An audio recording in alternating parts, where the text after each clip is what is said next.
une frange. Alors ça commence bien cette vidéo.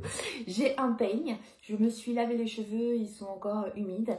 J'ai une paire de ciseaux, une bonne paire de ciseaux. J'ai regardé la vidéo de Cut by Fred qui disait qu'on pouvait faire une frange avec n'importe quelle paire de ciseaux. Voilà, c'est mieux d'avoir une paire de ciseaux de coiffeur, mais on fait avec son art. Et j'ai des pinces ainsi qu'un élastique pour attacher les cheveux où je ne vais pas couper. Alors je commence déjà par me regarder dans le miroir qui est juste derrière vous. Alors je vais délimiter cette frange. Ce qui expliquait le coiffeur Cut by Fred, c'est déjà la frange, il ne faut pas faire n'importe quoi, il ne faut pas la couper trop court, il ne faut pas aller trop loin. Donc, par exemple, on ne va pas là, on s'arrête à la longueur du sourcil. C'est-à-dire que moi, mon sourcil, il est là, c'est-à-dire que je coupe jusqu'à là. Ok?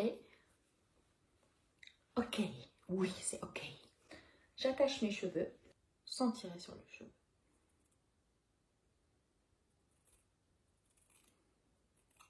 Voilà, ça c'est fait. Cette frange est carrément trop longue. Donc ce que je vais faire, c'est que je vais remonter, mais je vais remonter et m'arrêter à la longueur des cils, ici. Parce que là, je vois rien. Très clairement, ce n'est pas une frange. Et je ne coupe plus comme ça, je vais couper comme ceci.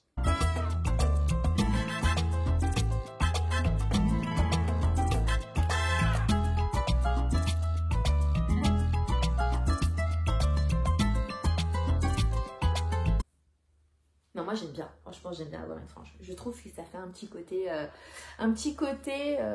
bohème. Ouais, ça se dit, oui, c'est ça, bohème. Il n'y a pas de brushing. J'ai voulu faire cette vidéo sans brushing parce que le matin, je ne brush pas les cheveux automatiquement, je ne les lisse pas. C'est-à-dire que le plus souvent du temps, je suis comme ça en fait. Je suis avec les cheveux au naturel. Et ça me convient tout à fait. Je suis contente parce qu'elle est pile poil à la bonne longueur. Elle ne me dérange pas au niveau des yeux, c'est important. Et elle n'est pas trop courte. Elle est pile poil à la hauteur de mes cils. Elle n'est pas trop coupée. Je vous ai dit, j'ai respecté la longueur de mes sourcils, donc la pointe. Et je ne l'ai pas faite trop courte en respectant la longueur encore de mes cils. J'ai fait la technique que j'ai vue sur le compte Instagram de Cut by Fred. C'est-à-dire j'ai coupé la mèche. Voilà, bien sûr en ayant choisi. Après j'ai égalisé. Et je n'ai pas tiré sur les cheveux parce que si tu tires après quand ils se remettent en place et autre chose, je l'ai fait sur cheveux presque secs parce que j'en ai lavé aujourd'hui, je m'étais dit j'allais tourner la vidéo avec les cheveux propres, c'est quand même plus sympa, et sans brushing parce que tous les jours je ne brush pas les cheveux, je ne les lisse pas et ma frange au quotidien elle sera comme ça. Mes cheveux se mettront comme ça en place et c'est important. J'étais allée une fois chez un coiffeur qui m'avait fait une frange un peu à la Crazy Horse, c'est très raide. Et sur le moment ça faisait bien et après j'étais tellement déçue parce que si je faisais pas le brushing c'était pas beau. Et voilà, donc ça rendait rien. Là je l'ai fait sur les cheveux comme ils sont au quotidien, donc voilà.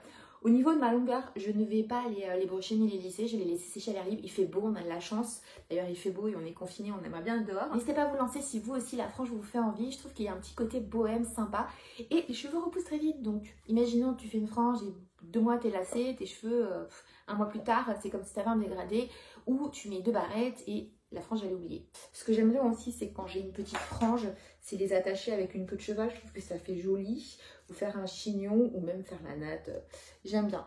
La frange, l'autre point positif de la frange, c'est je ne sais pas vraiment coiffer mes cheveux. Soit je les mets du mauvais côté, alors soit je les mets comme ça, soit je les mets comme ça, soit je fais une raie au milieu.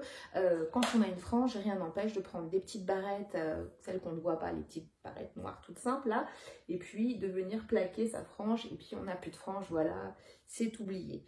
N'oubliez pas que je ne suis pas coiffeuse, que je suis ici pour partager avec vous. Et ce qui est très rigolo, c'est que j'ai ma chaîne YouTube depuis 2013 et que je fais au moins une fois par an une frange et que c'est la première fois que je me filme. Voilà, je me suis dit, vas-y, je me coupe les cheveux sur YouTube. En fait, je crois que c'est le confinement qui m'a influencée. Je vous embrasse, prenez soin de vous, restez chez vous, surtout ne sortez pas, ne vous mettez pas en danger. On se retrouve bientôt sur Insta, je suis quotidiennement sur le feed et en story.